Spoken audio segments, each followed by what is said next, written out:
Most of Gaza's population are now crammed into Rafah, which is in the very south, just near the border with Egypt. Obviously, the humanitarian catastrophe in Gaza is extremely difficult to put into words. The fastest collapse in the nutritional status of a population in recorded history, famine looming, particularly in the north.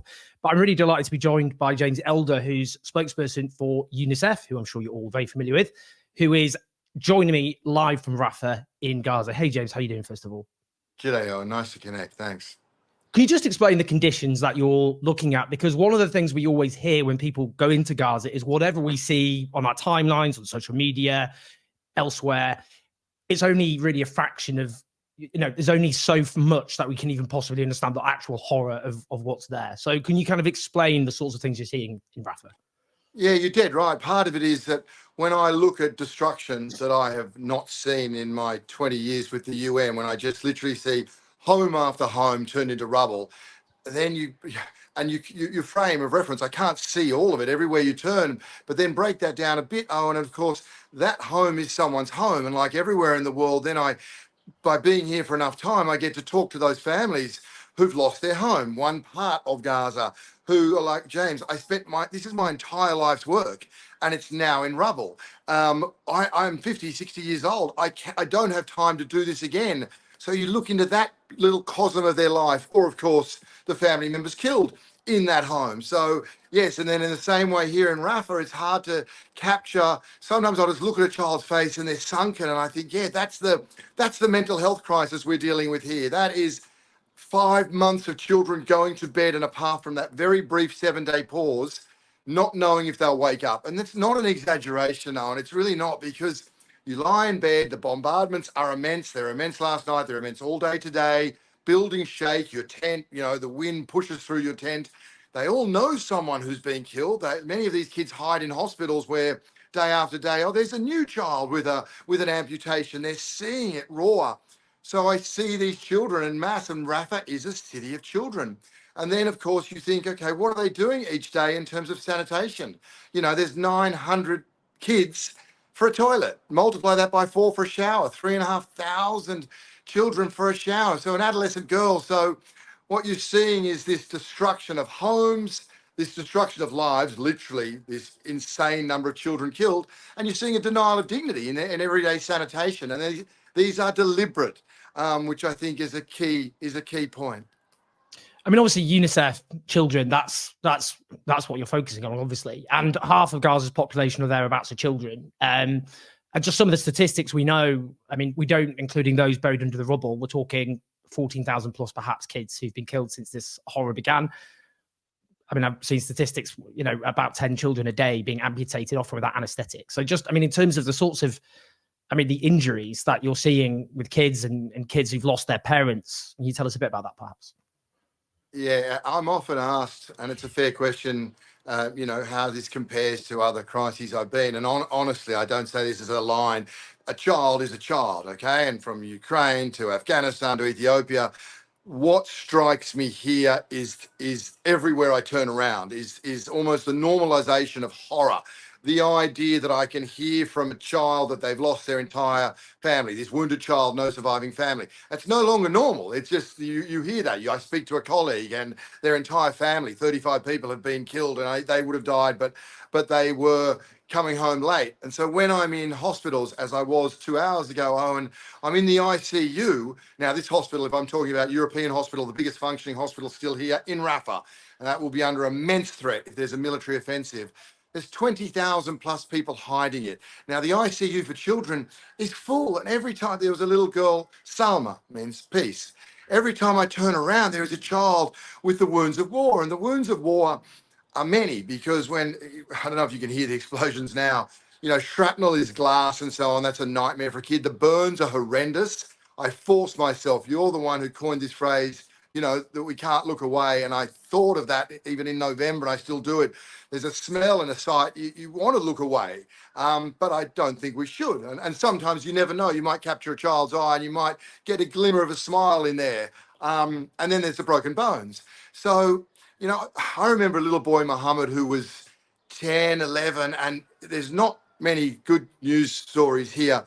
And I went in, he had bad burns, but he didn't have broken bones. And just as I walked in, and he did this little, did a little thumbs up, unsolicited thumbs up. And I could see the pain in doing that. And I thought, wow, there's something about this boy, you know? And then I spoke to the adult with him.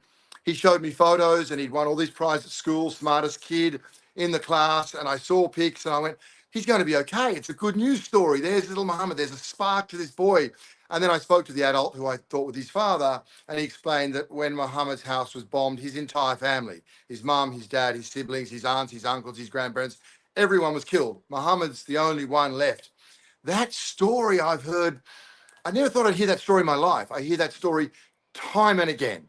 You know, today in the hospital, I was talking to a little boy and a little girl, brother and sister. The boy's lost his eye.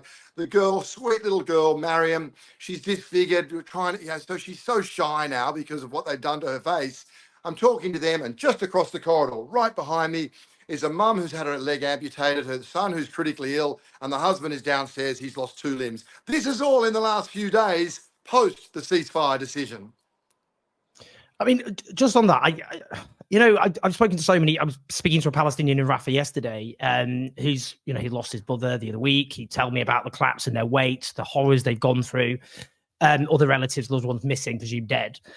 I find it very difficult to understand how, you know, when I speak to Palestinians who've lost 21, 23 family members, how you even begin to process that. But with children, I just don't understand in terms of the lot, you know, how a child, the lifelong consequences of the sorts of trauma which are beyond the imagination of most of them, that psychological impact on them. I mean, what's your thoughts on that kind of lasting, irreversible trauma that so many children face in Gaza? Yeah, I mean, I've struggled to try and understand it. So I've actually spoken to child psychologists who explain we are in uncharted territory. It's not an exaggeration to say that every single child here needs, I don't know if you can hear the explosions, every single child needs mental health support.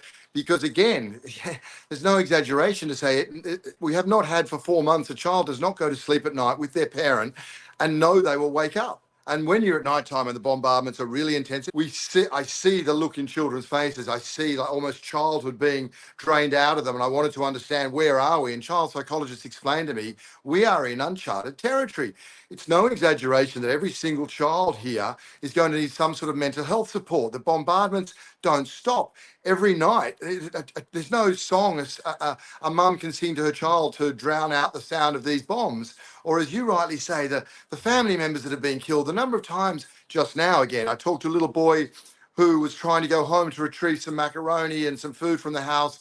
A car was targeted. He was badly injured, talking to me for 10 minutes. And only after 10 minutes did he explain during that he was next to his uncle who was also killed. Because there's so much horror that they are dealing with. Right now, Gaza's not a place for children. Like, their recovery cannot possibly start now amid this war that is somehow deteriorating, getting worse. And of course, their coping capacities are getting worse. So it's only when there's peace and then psychologists start to put it back together. So it's not a place for kids, but Gaza is full of children. So we have to try and see, what does this ultimately look like? And I think what the world is missing, as any economist will tell you, half the population being children. If you get that right, you give them the right skills and education and job opportunities, then it's a demographic dividend. You know, it's a boom. It's the envy of an aging Europe. If you get it wrong, and everything that is being done now is textbook wrong, well, it's a demographic disaster. And I wish people would see even beyond the now of what they're doing. If people aren't able to act based on the principle of what's happened, maybe they can understand the economic practice behind it. I know you won't want to get into the politics of it, but in terms of just aid and food, David Cameron, the British Foreign Secretary, actually, I thought, released a devastating letter disputing Israel's own official claims about aid and access to aid, in terms of delays, in terms of processing, closing the crossings on the Saturday for Sabbath, that kind of thing. Aid just being stuck for weeks, not getting in. And it was a very damning, because it suggested intentional blocks. And medical aid for Palestinians have said this is the fastest decline in nutritional status of the population. I'm just wondering, what's the, you know, because I know in Rafah, the north, it's the worst, but what's the sort of information, what are you seeing in terms of hunger and the situation in terms of famine that we're hearing being discussed at the moment? Yeah, exactly. So the idea of imminent famine is the language, and remembering that is used by the most respected, body in the world that covers this. When I've been to the north several times months ago, twice on this trip, okay, it's difficult to get to the north, even though it's only 20, 30 miles away. The number of checkpoints, it takes days for clearances. You get turned back. When we finally got there, north of the final checkpoint, through Gaza City and beyond, then you just got tens of thousands of people on the street, men, women, and children, doing that universal sign of hunger. As I say, it's forced desperation. I don't like the idea that people paint them as somehow desperate through their own their own fault. If aid was regularly getting there, as it should be, humanitarian assistance on a daily basis, then there'd be no desperation. People would trust the idea they were going to see flour. But as it is, they don't see it for a week. So we have a megaphone saying it's just medicines, and people just wave us through. But then I get to hospitals, which are full of malnourished children. And when I say malnourished, and I mean paper thin. I mean their body's starting to eat itself to survive. I mean, the only sound I hear is mum saying to me, "Ceasefire, ceasefire." It's amazing that this word captures them as well. Mums are in tears because mums have done everything for 4 or 5 months to protect their children from the bombardment, and now they're faced with starvation. And I think now parents have really understood that the ability to protect their children has been taken away from them. That ability now is in the hands of someone else, some other decision maker. And so then we talk about the decisions of why there's such a lack of aid, and it's a he said, she said. It shouldn't be. Truth matters and numbers matter. And maybe the two simple numbers are, in the last 6 months, around 70% less than the normal amount has gone through. So 1/3 of the amount of aid and commercial supplies has reached the Gaza Strip as normally would, 1/3. And the other one is just entry points. So there are 2 crossings in the north. One of them, Owen, is 10 minutes away from those mothers or those people with hand to the mouth, 10 minutes away. And we're not allowed to use it. It won't be open. Now, this is how you turn this around. It's man-made.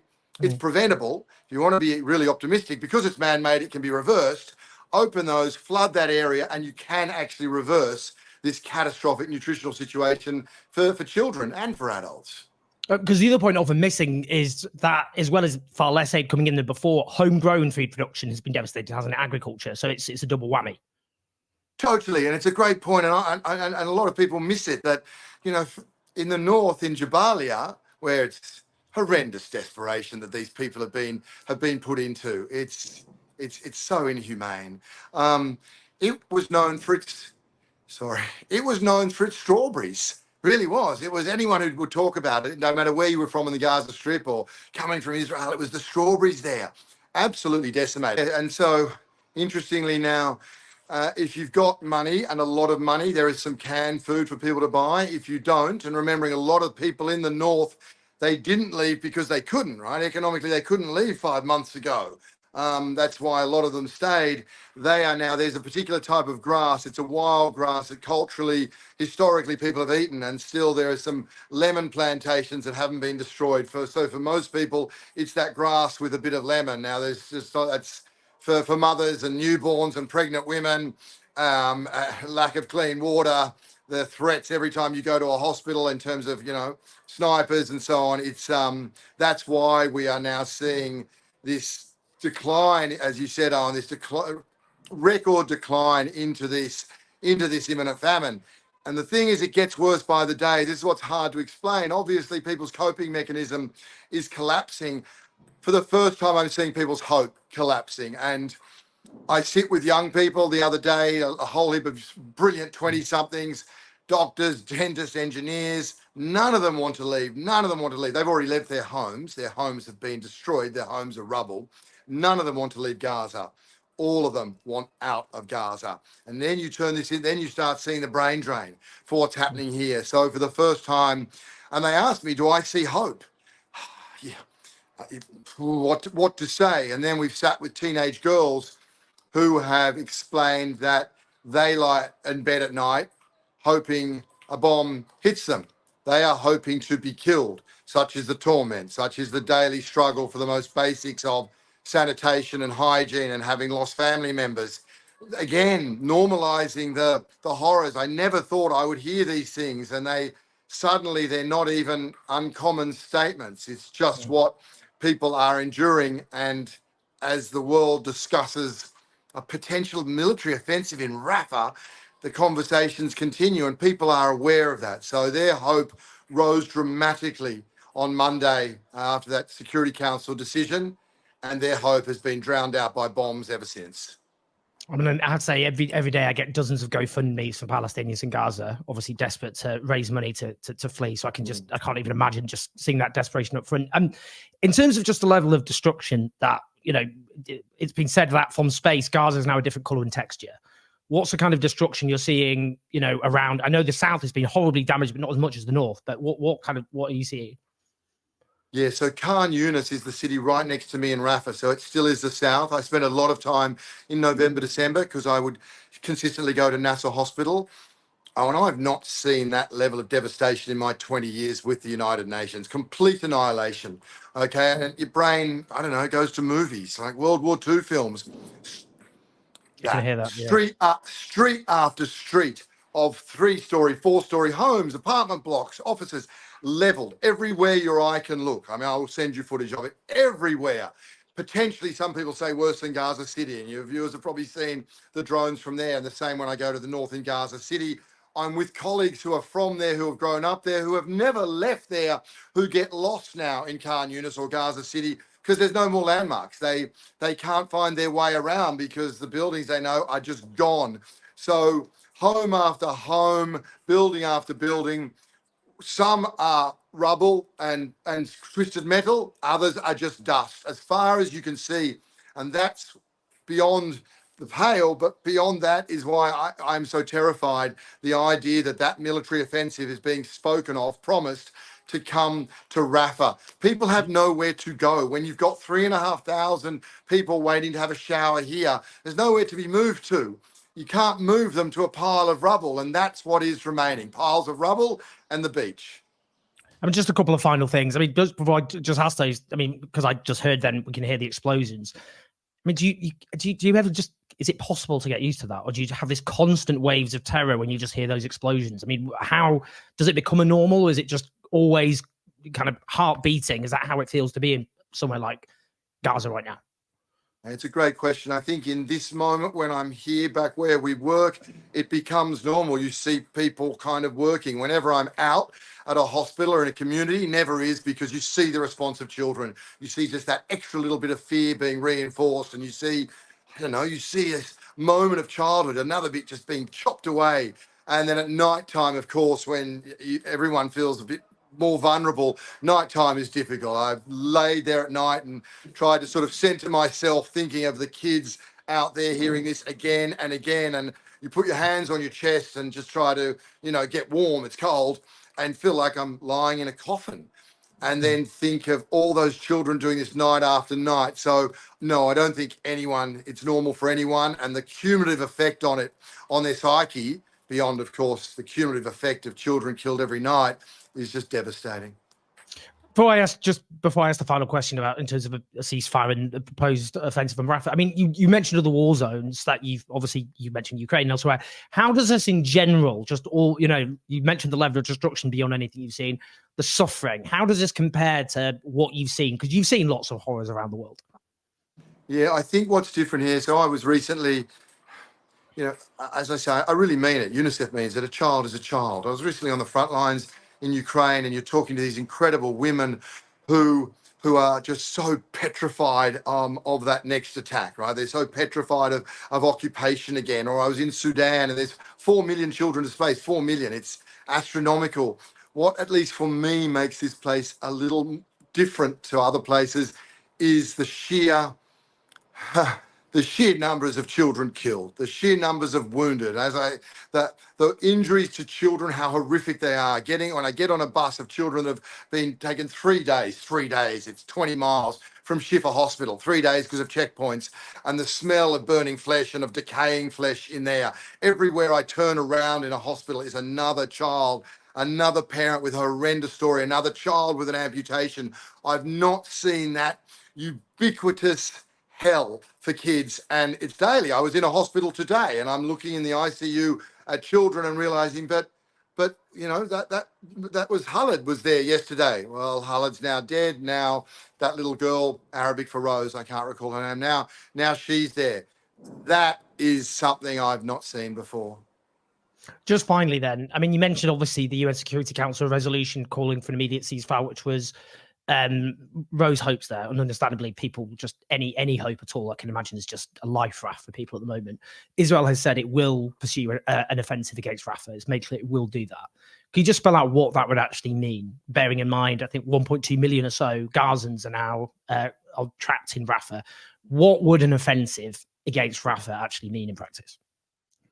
The horrendous killing of children. I'm sure we don't know what is meant to happen to the population. There's various ideas. None has been floated. That people have already moved so many times they have nothing left to give. But if you're moving them to a beach somewhere, then you have to expect you'll now finally see that horrendous disease outbreak because you just don't have sanitation for people and they're already malnourished. So you've got a perfect storm around a child's body being malnourished and with dirty water. So that's if you move them. Can you move that number of people? I don't think so. The people here, there's elderly people, Owen. I'm always struck by seeing people in their twilight years hobbling along, looking at their life around them, that this is the end. They can't leave. They won't leave. So if you do what you did in Khan Yunis to Rafah, then the world watches one of the great annihilations of a city and anyone who's left and unable to leave. Horrific place to end it, but sobering and desperately needed words. James, you've been absolute superstar, honestly. I can't imagine just the horror of what you've seen and witnessed, but you spoke so eloquently and movingly, and these are words that have to be acted on because we're obviously seeing one of the great horrors of our time, and you're bearing witness in a way that we're very fortunate to have you. So do share this video for those watching or listening on the podcast. Press like, get the word out, make sure as many people hear James as possible. But James, honestly, thanks so much for you and for your work and that of Unicef. Pleasure. I'd love to connect, mate. Thank you.